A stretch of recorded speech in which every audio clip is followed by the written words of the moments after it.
Bismillahirrahmanirrahim. Assalamualaikum warahmatullahi wabarakatuh. Kami dari kelompok 4 akan mempresentasikan tentang algoritma graf.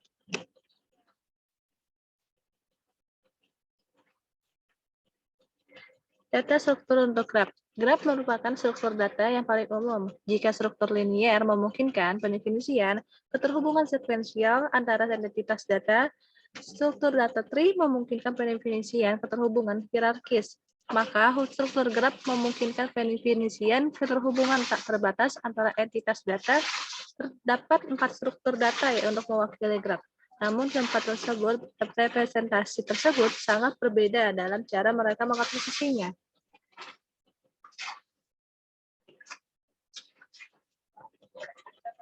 Berikut 4 struktur data yang mewakili graf. Yang pertama ada edge-list structure. Edge-list structure merupakan representasi paling sederhana. Meskipun bukan yang paling efisien dari grafik G, semua objek simpul disimpan dalam list P yang tidak berurutan, dan semua objek K disimpan dalam list E yang tidak berurutan. Yang kedua ada agency list structure, merupakan mengambil setiap simpul dan menemukan simpul yang berdekatan dengannya. Simpul yang dihubungkan oleh sebuah tepi adalah simpul yang berdampingan. Kemudian ada agency matrix structure, merupakan suatu matriks digunakan untuk menyatakan agency set setiap vertex dalam baris-barisnya. Nomor baris menyatakan nomor simpul agency, berasal dari nomor kolom menunjukkan nomor simpul kemana arah agency. Kemudian ada agency map structure, merupakan setiap simpul memiliki pemetaan dengan kunci yang menjadi simpul yang berdekatan dan menilai tepi yang menghubungkan. Next. Nah, di sini ada graf transversal. Graf transversal merupakan mengunjungi tiap simpul atau node secara sistematik, terdiri dari metode DFS dan BFS. DFS, Depth First Search, merupakan pencarian mendalam, teknik berbasis TOP dengan menggunakan struktur data stack dan melakukan 2 tahap.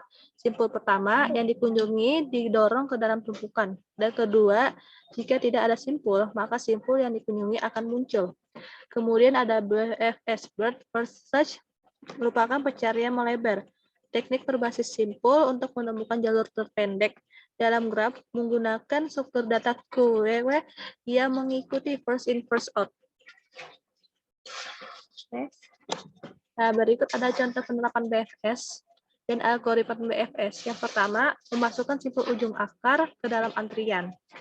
Kedua, ambil simpul dari awal antrian, lalu cek apakah simpul merupakan solusi. Jika simpul merupakan solusi, pencarian selesai dan hasil dikembalikan ke awal. Kemudian, jika simpul bukan solusi, memasukkan seluruh simpul yang bertetangga dengan simpul tersebut ke dalam antrian.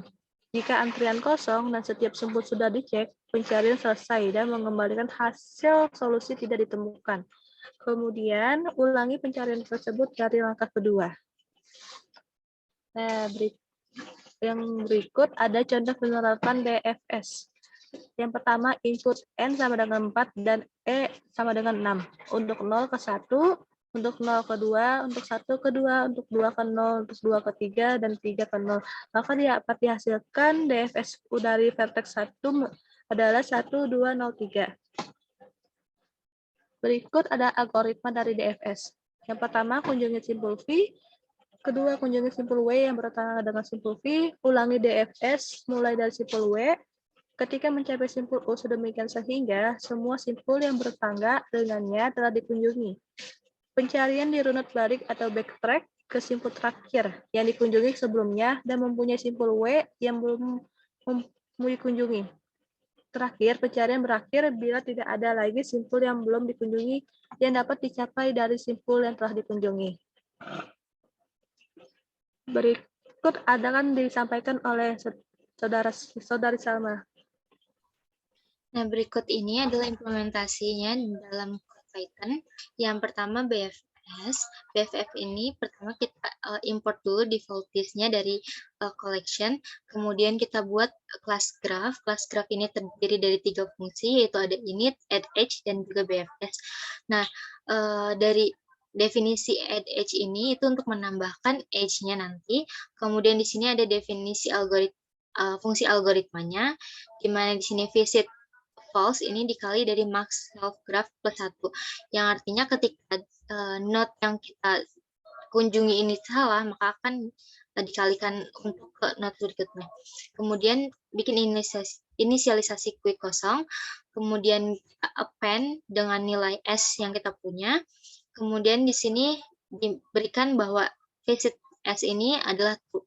Nah, dilakukanlah sebuah looping while query ini, jika dia masih true, maka ini akan berjalan as quick pop. Jadi dikeluarkan dan di print untuk menghasilkan di sini nantinya. Kemudian di sini itu adalah drive untuk menginput node-node yang akan kita lakukan.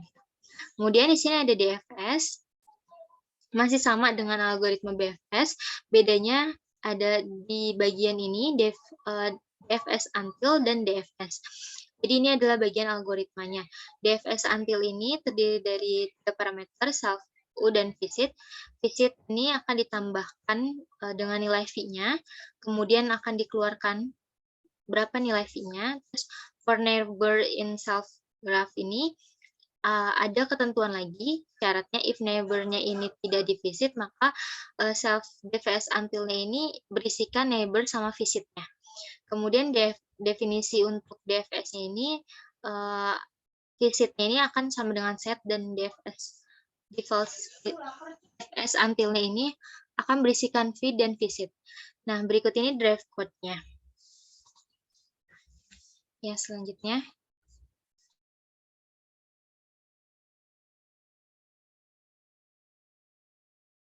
Selanjutnya adalah directed acyclic graph. Graph memiliki arah tanpa siklus terarah ditemui di banyak aplikasi. Directed acyclic graph merupakan graph yang memiliki arah. Setiap edge atau sisi pada graph ini memiliki anak panah yang mengarahkan pada node tertentu. Berikut adalah contoh gambar dari directed acyclic graph. Selanjutnya adalah shortest path menggunakan Dijkstra algorithm.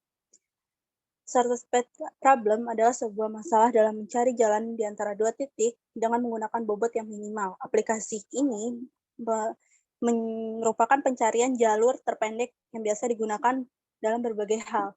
Algoritma Dijkstra merupakan sebuah bentuk algoritma yang digunakan untuk memecahkan masalah dalam mencari rute jalur terpendek dalam sebuah graf yang berarah, namun bobot-bobot sisinya tidak bernilai negatif. Nah, berikut ini adalah flowchart dari Dijkstra algorithm. Pertama, kita inisialisasikan titik awal dan jarak tiap titiknya. Lalu kita beri label sementara untuk jarak antar titik. Dan kita tentukan jarak minimum dari label sementara tadi. Lalu kita berikan label permanen untuk titik tersebut dan menghapus dari daftar tabel sementara. Selanjutnya, kita cari titik terpendek berikutnya dengan membandingkan jarak menuju node tersebut atau melalui titik yang telah memiliki label permanen. Jika tidak terdapat titik terpendek, maka pencarian jalur terpendek berhenti. Namun, jika masih ada titik terpendek, maka perulangan kembali menuju label permanen dengan memberikan label kembali. Selanjutnya, next, kita berikan contoh penerapan dari algoritma Dijkstra ini. Kita akan coba untuk mencari rute terpendek dari A ke kota J. Node A kita jadikan node sumber, maka status node A kita set dengan nilai 1, sedangkan node lain dengan nilai 0. Dari node A yang statusnya bernilai 1, kita periksa semua node tetangganya. Maka terpilih node B, C, dan D.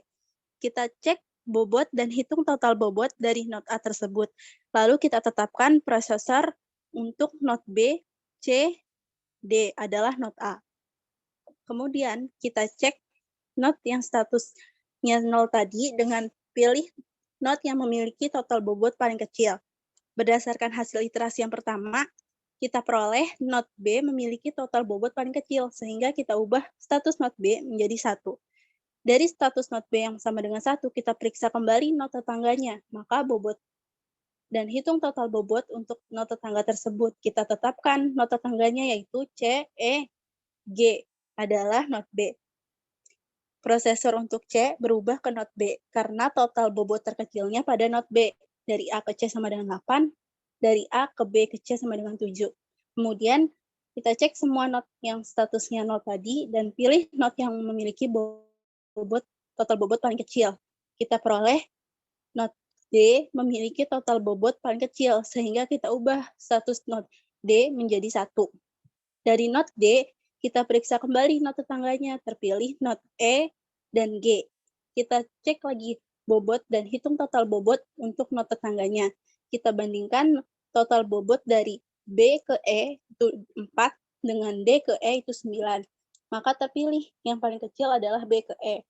Kita bandingkan lagi bobot dari B ke G 6 dengan D ke G 11. Maka terpilih yang paling kecil adalah B ke G. Disimpulkan pada kolom E dan G tidak terjadi perubahan nilai untuk total bobot dan prosesor. Untuk langkah selanjutnya akan terus kita ulangi sama seperti langkah-langkah sebelumnya hingga semua not berubah statusnya menjadi nilainya sama dengan 1. Setelah semua not statusnya berubah sama dengan 1, maka iterasi selesai. Dan not yang terpilih menjadi prosesor akan dirangkai menjadi sebuah pohon keputusan dengan hasil sebagai berikut.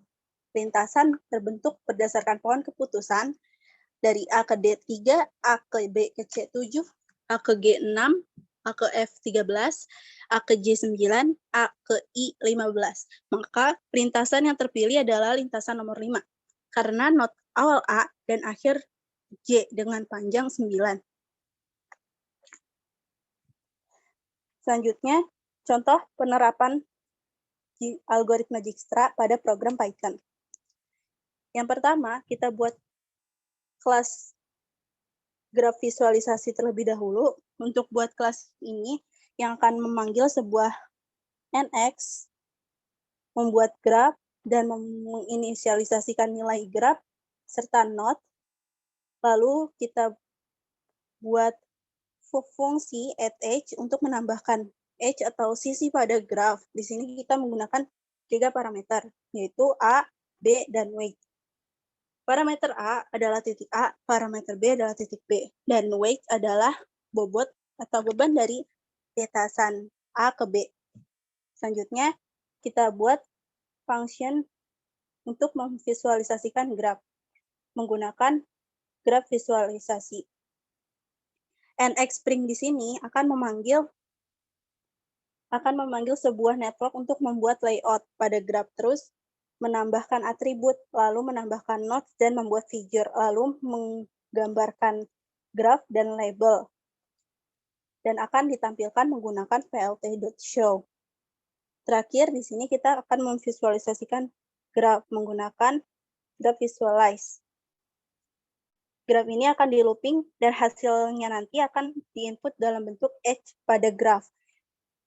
Pada contoh ini, kami membuat graf dari A sampai Z dengan not A ke B dengan bobot 4, not A ke C dengan bobot 2, sampai dengan not Z ke not E dengan bobot 3.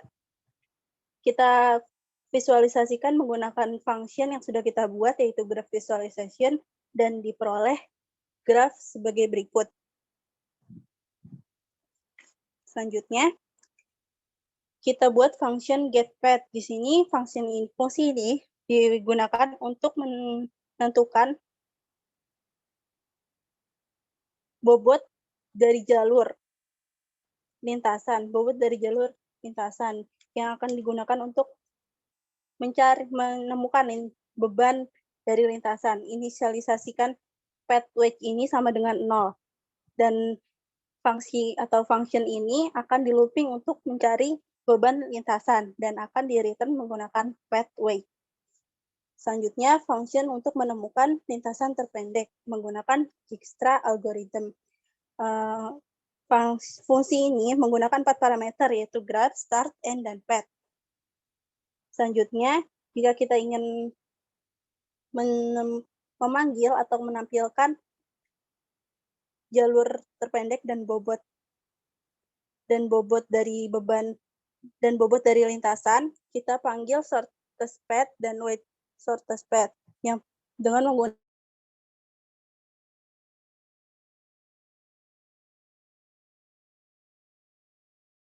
pendeknya adalah A, C, B, D, E, dan Z dengan bobot terpendeknya itu 13. Lalu kita generate shortest path dengan membuat dictionary shortest graph berupa dik kosong jika J memenuhi nilai syarat yang ditentukan, yaitu J sama dengan shortest path index plus 1, maka nilai J ini akan masuk ke dalam dictionary yang sudah kita buat. Jika tidak, maka perulangan akan berhenti. Lalu jika kita ingin melihat visualisasi shortest path graph yang telah kita buat, kita gunakan fungsi graph visualisasi yang telah kita buat sebelumnya. Di sini ditampilkan lintasan terpendek dari A sampai Z dengan bobot 13. Selanjutnya, minimum spanning tree. Algoritma greedy ini merupakan algoritma yang digunakan untuk memecahkan persoalan optimasi maksimum dan minimum. Spanning tree dari graf adalah subgraf yang merupakan tree atau pohon dan menghubungkan semua simpul bersama-sama.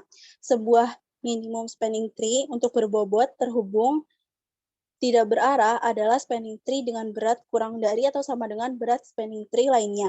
Bobot spanning tree adalah jumlah bobot yang diberikan untuk setiap titik spanning tree. Minimum spanning tree memiliki titik di mana V adalah jumlah simpul dalam graf yang diberikan. Algoritma Prim-Jarnik. Minimum spanning tree akan selalu memilih bobot terkecil yang dapat menghubungkan titik-titik. Salah satu algoritma dari minimum spanning tree selanjutnya adalah Prim-Jarnik. Ide utama pada algoritma ini serupa dengan algoritma Dijkstra. Waktu keseluruhan jalannya algoritma ini yaitu big O n plus m log n atau big O m log n bagi graf terhubung. Adapun tahapan algoritma Prim-Jarnik ini, yang pertama kita definisikan node C sebagai float, lalu kita hubungkan node U yang berada pada C dan V yang berada di luar C dengan bobot minimum garis E U, V. Kita simpan titik V, disimpan ke C, lalu langkah 2 dan 3 hingga membentuk spanning tree. Selanjutnya contoh penerapan dari algoritma Prim-Jarnik dan Kruskal akan dijelaskan oleh rekan saya, Salma. Iya, selanjutnya penerapannya contohnya alam hijau adalah suatu kawasan hutan lindung yang telah ditata sedemikian rupa sehingga dapat digunakan untuk hiking. Pola jalan dan tempat-tempat persinggahan yang bisa digunakan adalah sebagai berikut. Nah, berdasarkan di graf di atas, huruf merupakan tempat persinggahan dan angka ini merupakan jaraknya. Dapat diartikan juga sebagai bobotnya. Dengan demikian, kita dapat menentukan total jarak terpendek tempat-tempat persinggahan dengan menggunakan minimum spanning tree. Nah, berikut pertama kita lakukan dengan algoritma Prim-Jarnik. Nah, berdasarkan pada gambar sebelumnya, berarti kita memulai dengan graf kosong atau G dengan himpunan kosong, kemudian kita lihat kita pilih titik awal yaitu A.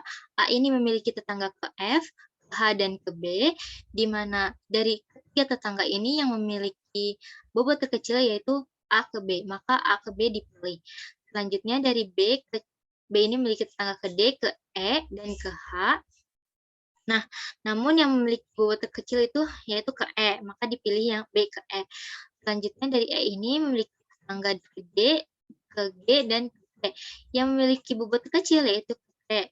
Selanjutnya kita cek lagi di bagian node yang A. Node A ini memiliki memiliki tetangga ke H dan ke F. Nah, di antara kedua tetangga ini yang memiliki bobot terkecil yaitu H. Maka kita pilih H. Nah, selanjutnya kita cek kembali untuk bobot yang B. Apakah dia masih punya tetangga apa tidak gitu. Node yang B ini masih memiliki tetangga ke D, maka kita ambil yang ke D. Nah, dari D ini dia memiliki tetangga ke E, ke F, dan ke G.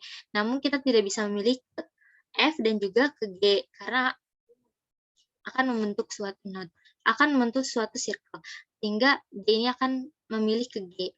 Sehingga yang didapatkan adalah gambar sebagai berikut. Selanjutnya, itu algoritma Kruskal.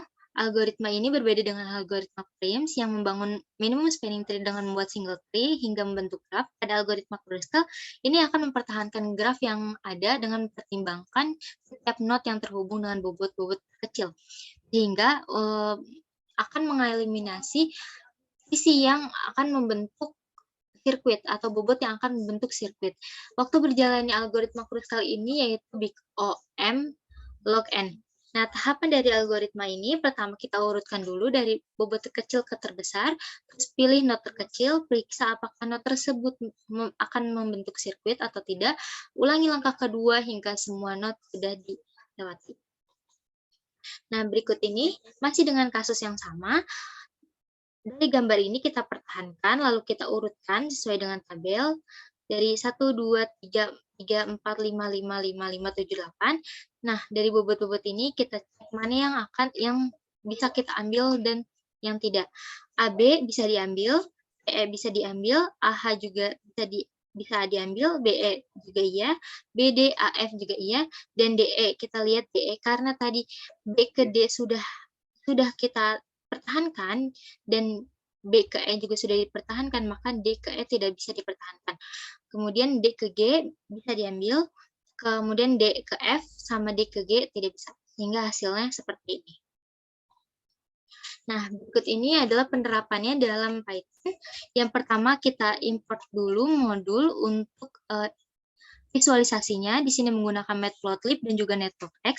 Dan import time ini untuk menghitung lamanya algoritma berjalan. Nah, kita masukkan dulu vertex dan edge-nya, node dan sisinya. Kemudian kita di sini buat graf kosongnya. Kemudian buat vertex, kita masukkan vertexnya ke dalam yang tadi udah kita buat ke dalam vertex. Dan ini juga sama untuk menambahkan edge-nya. Kemudian kita menghitung berapa banyak bobotnya dari graf keseluruhan ini. Dan kita lakukan ilustrasinya sebagai berikut. Dan figur 1 ini digunakan untuk agar kanvasnya itu tidak menumpuk. Nah, berikut ini masuk ke dalam algoritmanya. Yang pertama, start time ini untuk menghitung lamanya algoritma berjalan. Kemudian kita bikin MST, ini adalah fungsi graf buat graf kosongnya. Kemudian kita inisialisasi bobotnya sebagai T sama dengan 0. Kemudian ada vertex ini, kita akan menambahkan semua vertex yang ada di G ke dalam minimum spanning tree-nya. Kemudian di sini ada while E, yaitu berarti kita akan melooping yang di bawah ini sebanyak sisinya.